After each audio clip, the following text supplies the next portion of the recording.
All right, welcome back to the deep dive. So today we're digging into a stack of reports on the UK housing market. This is as of February 2026. And really, our mission is to wrap our heads around a number that it barely feels real, 9.18 trillion pounds. It is a staggering figure, isn't it? Mm. That's the total value of the entire UK housing stock. How do you even put that into perspective? Well, here's a shortcut, because a trillion is just so hard to picture.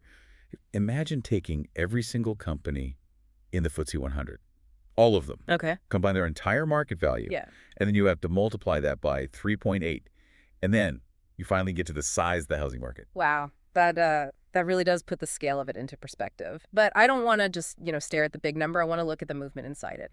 Because what these reports are showing is that the market is behaving like a tale of two countries. We're seeing a total flip of the usual rules. We really are. Yeah. I mean, on the surface, the headline looks pretty good. The value of UK housing rose by $136 billion in 2025. But context is everything here. If you zoom out, that's actually a massive slowdown. It's the lowest three-year growth period we've seen since, 2013? And that's the hangover from the rate hikes, isn't it? We had those really high mortgage costs hit back in 2023. Mm-hmm. And even though the bank base rate has been cut recently, the market, it just turns like an oil tanker. It hasn't fully responded yet. Exactly. And you add to that falling levels of house building, which, normally props up value through scarcity. But even that isn't really offsetting the drag.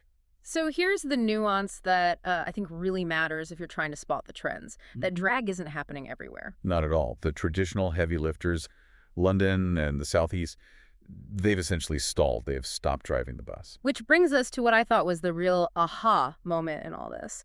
If the total pie grew by 136 billion, but London is basically sitting on its hands, where on earth is that money coming from? It's a total regional flip. Yeah. We're seeing a massive overperformance from the north of England, from Scotland, and from Wales. Okay. Now, historically, these areas are, you could say, the minority shareholders.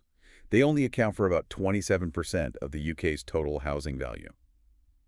But since 2022, they've been responsible for 60% of all the growth. 60%. Yeah. That is a wild disproportion. I was looking at the breakdown for the Northwest specifically. It is the standout star here. Homes there added 63 billion pounds in value. Right, and now compare that to London. London only added 26 billion. So think about that. The Northwest grew about 2.4 times more than the capital. Yeah. 10 years ago, that script would have been, laughable. So is this just about affordability? Or is there something more structural changing here? Well, it fits a pattern. We call it the second half of the housing market cycle. Yeah. The South led the charge for years and years until affordability got stretched to its absolute limit. People just couldn't borrow any more money. Right, they were tapped out. They were tapped out. But in the North, in Scotland, Wales, the price-to-earnings ratio was much lower. So there was still capacity for prices to rise without, breaking the bank.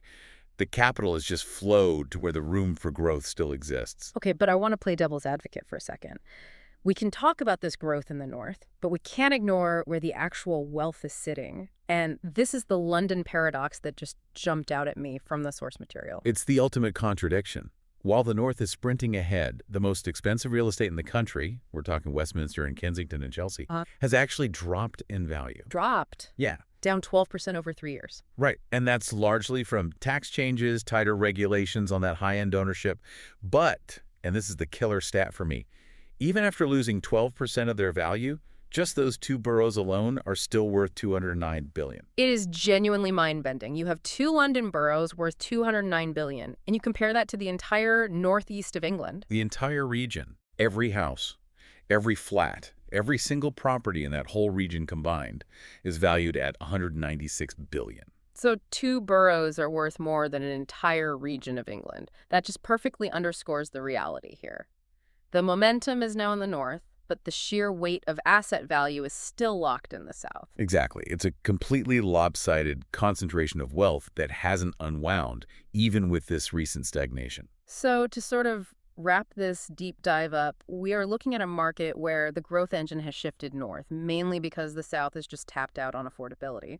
But the bulk of the money, the actual wealth, it remains in the capital. Which leaves us with the final question, really, for you to think about. If we're in this second half of the cycle where affordable regions play catch-up, how long does that runway last? Does the North eventually hit its own affordability ceiling? Or does the stagnation in the South eventually force a price correction that resets the whole board? Something to chew on next time you check your property estimate. Thanks for listening to The Deep Dive.